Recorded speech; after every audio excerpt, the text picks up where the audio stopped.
കേരളത്തിലെ പ്രതിപക്ഷത്തിന്റെയും വലതുപക്ഷ മാധ്യമങ്ങളുടെയും കമ്മ്യൂണിസ്റ്റ് വിരുദ്ധ അജണ്ടയാണ് രാഹുൽ മാങ്കൂട്ടത്തിൽ എന്ന നേതാവിനെ പരുവപ്പെടുത്തിയത്. ഗുരുതരമായ ഒരു ലൈംഗിക പരാതിയെ തുടർന്ന് ഒളിവിൽ പോകുമ്പോൾ തുറന്നു കാട്ടപ്പെടുന്നത് രാഹുൽ മാങ്കൂട്ടത്തിൽ എന്ന നേതാവ് മാത്രമല്ല, കേരളത്തിലെ കമ്മ്യൂണിസ്റ്റ് വിരുദ്ധ മഴവിൽ സഖ്യം കൂടിയാണ്. സമരങ്ങളിലൂടെയല്ല, TV ചർച്ചകളിലൂടെയായിരുന്നു രാഹുൽ മാങ്കൂട്ടത്തിലിന്റെ വളർച്ച. വളരെ പെട്ടെന്ന് VD സതീശന്റെ വിശ്വസ്ത ശിഷ്യനായി മാറി.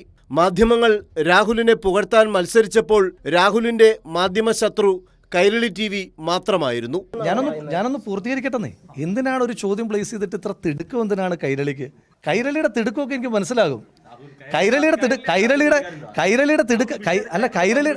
ഞാൻ പറയുന്ന കേൾക്കാൻ സമ്മതിക്കാത്ത. വയനാട് പുനരധിവാസത്തിന്റെ പേരിൽ രാഹുൽ മാങ്കൂട്ടത്തിൽ നടത്തിയ തട്ടിപ്പ് പുറത്തു കൊണ്ടുവന്നതും കൈരളി TVയാണ്. Kairali news exclusive. യൂത്ത് കോൺഗ്രസിന്റെ വയനാട് ഫണ്ട് പിരിവിൽ നടന്നത് വൻ തട്ടിപ്പ്. ബിരിയാണി ചലഞ്ചിന്റെയും പായസ ചലഞ്ചിന്റെയും വരെ പണം മുക്കിയെന്ന പരാതിയുമായി മണ്ഡലം കമ്മിറ്റികൾ. KPCC പ്രസിഡന്റ് സണ്ണി ജോസഫിനടക്കം പരാതി ലഭിച്ചു. പരാതിയുടെ പകർപ്പ് കൈരളി ന്യൂസിന്.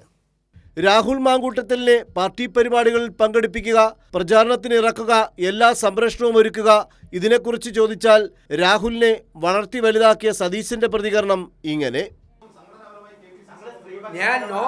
ഞാൻ നോ കമൻസ്. ഞാൻ പറയാനുള്ളത് ഞാൻ പറഞ്ഞു കഴിഞ്ഞു. പിന്നെ നിങ്ങൾ ആഗ്രഹിക്കുന്ന മറുപടി നിങ്ങൾ എന്തായാലും, ഞാനിത് വളരെ കൃത്യമായിട്ട് പറഞ്ഞാണെങ്കിലും നിങ്ങൾക്ക് ഓരോരുത്തർക്കും ഇഷ്ടപ്പെട്ട ടൈറ്റിലായിരിക്കുമല്ലോ നിങ്ങൾ കൊടുക്കുന്നത്.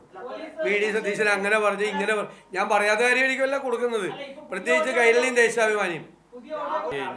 ഇനി ഇതുമായി ബന്ധപ്പെട്ട് ഒരു ചോദ്യത്തിന് എനിക്കും മറുപടിയില്ല. പിന്നെ നിങ്ങൾ ചോദിച്ചുകൊണ്ടിരുന്നു. ലൈംഗിക പീഡന പരാതിയിൽ ഒരു പ്രമുഖ കോൺഗ്രസ് നേതാവ് ഒളിവിൽ പോകുമ്പോൾ തകർന്ന് തരിപ്പണമാകുന്നത് രാഹുൽ മാങ്കൂട്ടത്തിൽ മാത്രമല്ല, കേരളത്തിലെ കമ്മ്യൂണിസ്റ്റ് വിരുദ്ധ സഖ്യം കൂടിയാണ്. News desk, Kairali TV.